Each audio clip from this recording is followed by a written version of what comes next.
자, 제가 9월 초에 삼성전자가 120월선까지 저점을 찍을 수 있다고 이제 언급을 했었죠.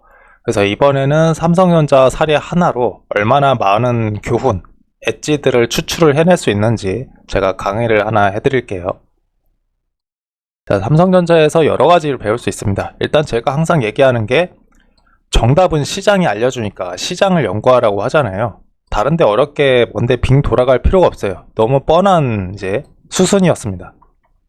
자, 과거부터 삼성전자는 60월선, 120월선 근처에서 저점을 찍고 장기 파동이 시작됐어요. 다 요때가 다 그때입니다. 그죠?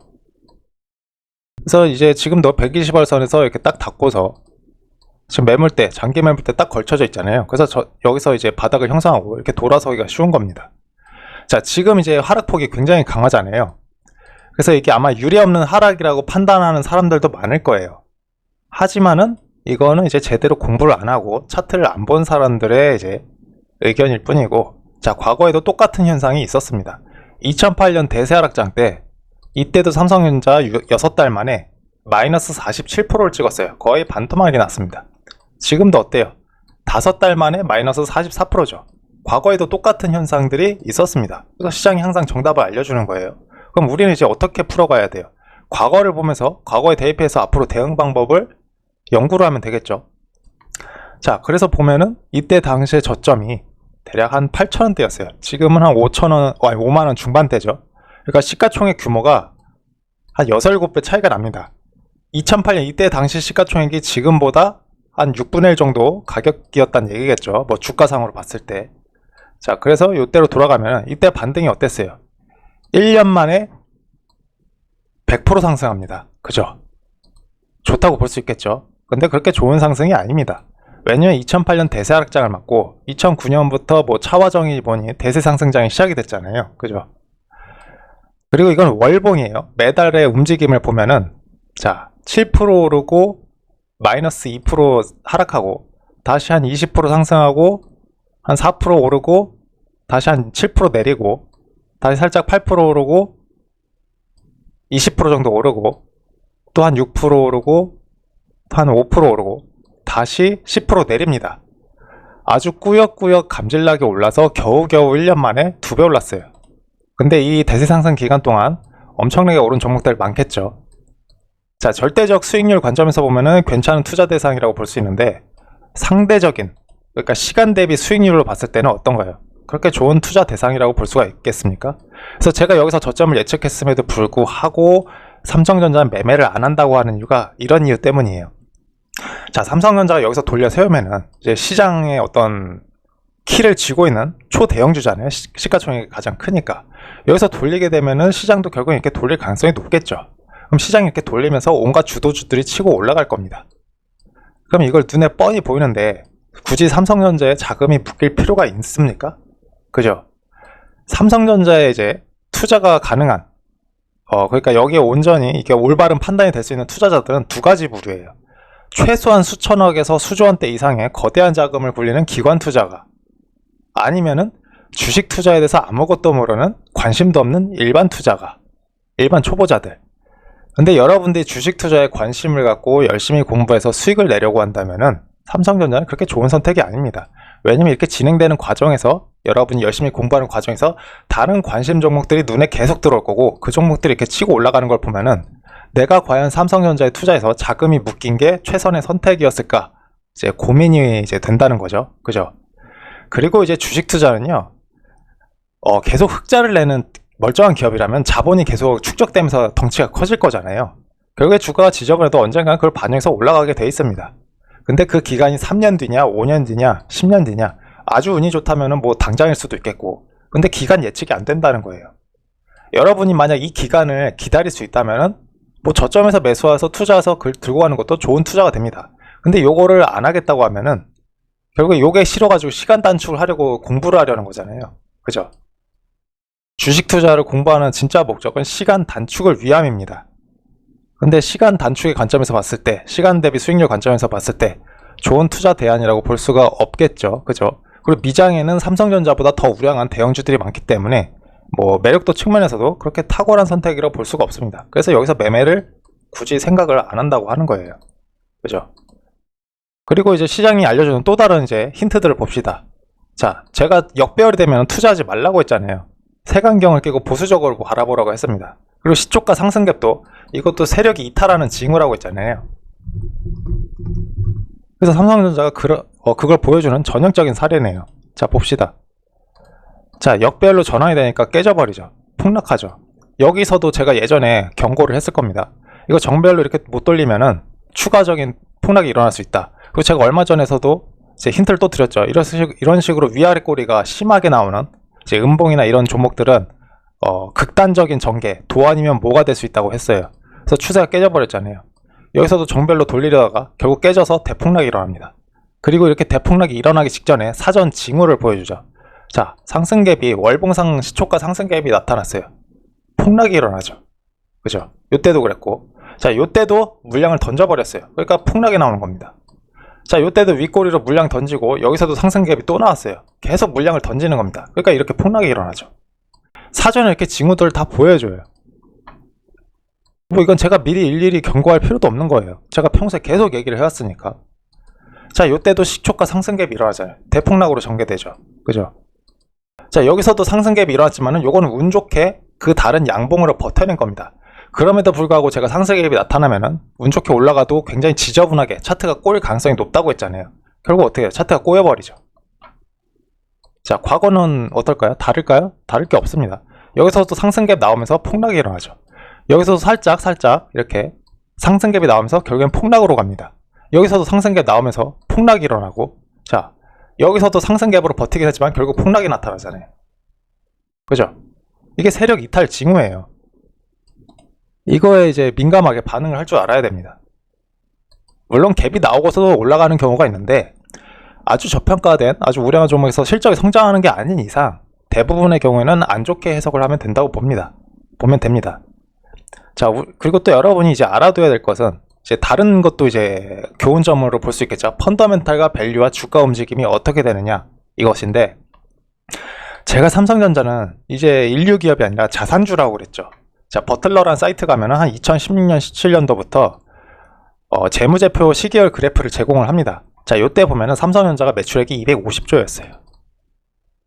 지금은 300조 원 언저리입니다. 자, 시간이 꽤 흐르고 거의 10년 가까이 돼 가는데 매출 성장이 안 해요. 안 돼 있어요. 정체가 돼 있습니다. 성장주가 아니라 자산주죠. 그래서 주가도 어때요?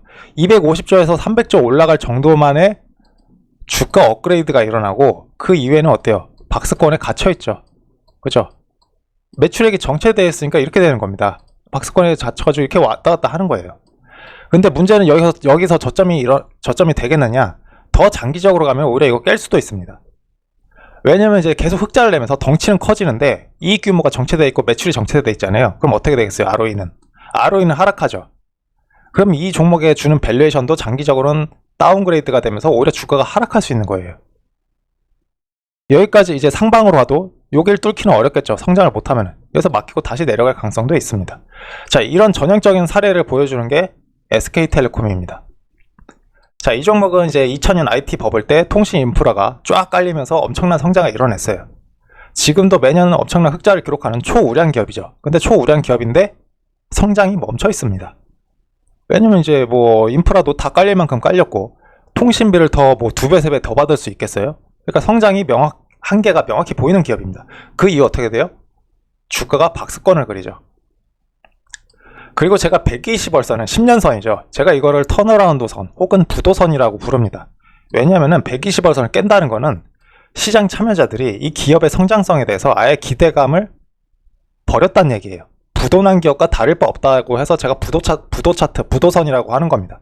근데 SK텔레콤이 2008년쯤에 대세하락장 때 이걸 결국 깨버리고 추락을 합니다. 이거 여기서 더 내려갈 수도 있었어요. 근데 2012년 상반기 때 SK텔레콤이 하이닉스를 자회사로 편입을 합니다. 그래서 여기서 살아난 거예요.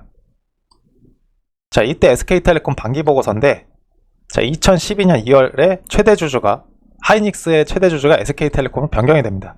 그때 맞춰서 주가가 살아난 거예요. 그럼에도 불구하고 덩치가 워낙에 크기 때문에 어떤 폭발적인 성장이 기대하기 어렵기 때문에 결국에 박스권에 갇혀 있잖아요, 지금. 그죠? 자, 삼성전자 같은 경우는 자체적인 뭐 성장을 뭐 또 할 수 있을 겁니다. 글로벌화 돼 있으니까. 그래서 뭐 120일선 지킨다고 하더라도 여기가 상단 저항으로 작용할 가능성이 높아요. 자, 이 기간 동안 미국의 대형주들은 어땠어요? 마이크로소프트도 한 두세 배 매출액이 상승한 걸로 제가 이제 봤던 걸로 기억합니다. 뭐 테슬라, 엔비디아는 말할 것도 없고.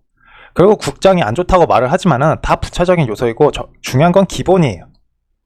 기본이 뭐예요? 성장. 근데 성장이 정체되어 있으니까 이런 식으로 국장을 리드하지 못하고 이렇게 추락을 하게 되는 겁니다. 여기서도 아주 기본적인 부분들을 알 수가 있죠. 시장이 정답을 다 알려줘요.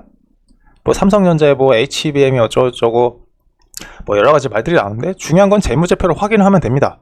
분기당 성장성이 폭발적으로 늘어나는 그런 징후를 보여줘야 돼요. 그게 없으면은 그냥 별 볼 일 없는 겁니다.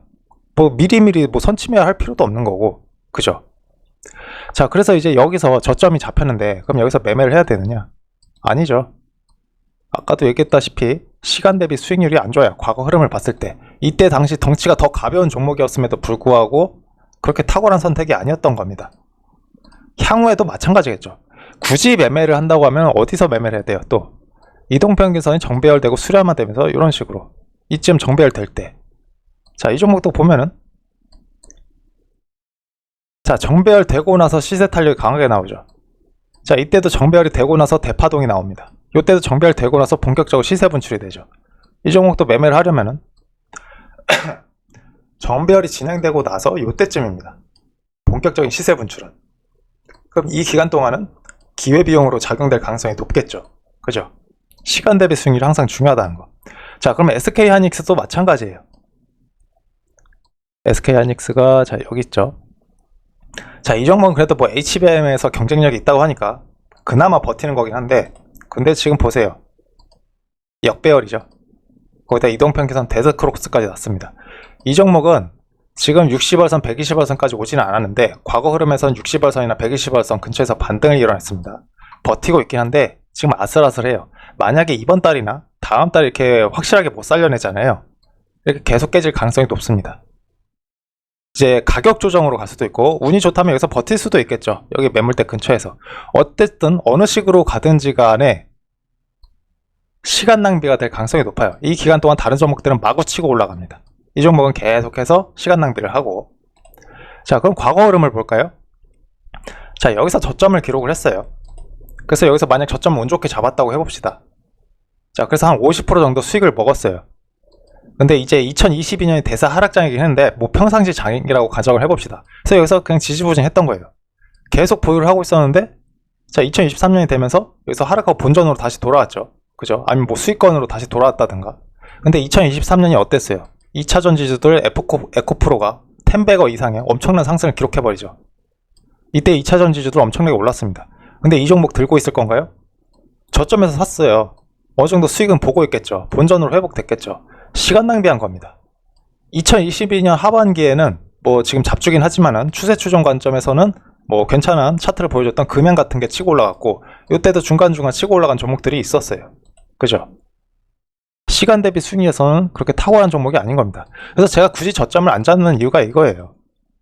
추세가 지금 강하게 확인되고 이쁜 차트면 이제 당장 시세 탄력이 강하게 나올 수 있는데, 그게 아니면 어떻게 전개될지 몰라요. 여기서 이렇게 잘 버틸 수도 있었겠죠. 근데 이렇게 전개되지 말란 법이 없지 않습니까? 그래서 저점에서 굳이 잡지 않는다고 하는 겁니다. 당장 지금 올라갈 종목들, 시세가 강하게 분출할 만한 종목들을 내놔라지 뭐 이거를 막연히 기다리겠다는 게 아니에요. 물론 여러분이 뭐 3년, 5년, 10년 버티겠다 하면은 괜찮은 투자입니다. 자, 여기서 3년 보유하니까 어떻게 돼요? 어쨌든 수익권이잖아요. 그죠? 이런 것에 만족할 수 있다면은, 자, 3년 동안 뭐 100%입니다. 뭐 시중 이자율보다 훨씬 높은 수익률이죠. 뭐 이 정도에 만족한다면 괜찮은 투자가 됩니다. 그리고 여러분이 뭐 엄청난 거대한 자금을 굴리는 기관 투자가면 이 정도도 괜찮은 투자가 될 수가 있어요. 근데 그게 아닌 개인 투자자라면은 굳이 뭐 이런 거를 매매할 필요는 없겠죠. 자, 그래서 제가 지금 시장이 보여주는 정답을 토대로 여러 가지 교훈점들을 제가 알려드렸잖아요. 그죠? 그러니까 전문가들이라는 뭐 고수들, 뭐 카더라, 조언, 말로 하는 것들, 그런 것들 들을 필요가 없다는 거예요. 다 노이즈입니다. 시장이 어디 지점에서 저점을 형성하고 어디에서 폭락이 일어나고 사전에 징후를 어떻게 보여주고 펀더멘탈 밸류 주가 움직이 어떻게 되는지 여러 가지 사례를 통해서 계속해서 알려주고 있어요. 그래서 시장을 토대로 공부를 해야 된다는 겁니다. 여러분이 제 조언을 들을 가치가 있는 것도 제가 항상 시장에 대입을 해가지고 답을 구하기 때문이지, 만약에 저만의 어떤 상상의 나래를 펼쳐서 저만의 논리라든지 미래에 대한 흐름을 제가 멋대로 얘기를 했다면 들을 필요가 없는 겁니다. 그것도 다 허튼 소리예요. 제가 항상 얘기를 하잖아요. 제가 좋게 보는 종목이더라도 역별로 전환이 되면 시장이 틀렸다고 해버리는 거니까 그냥 그걸 따라서 보수적으로 대응하고 비중 축소를 하시라고. 그러니까 결국 저도 시장을 따르기 때문에 살아남는 거고, 그리고 제가 하는 판단들이 다 맞게 돼 있는 겁니다. 저도 시장을 따라가니까. 그죠? 항상 시장을 보면서 연구를 하세요.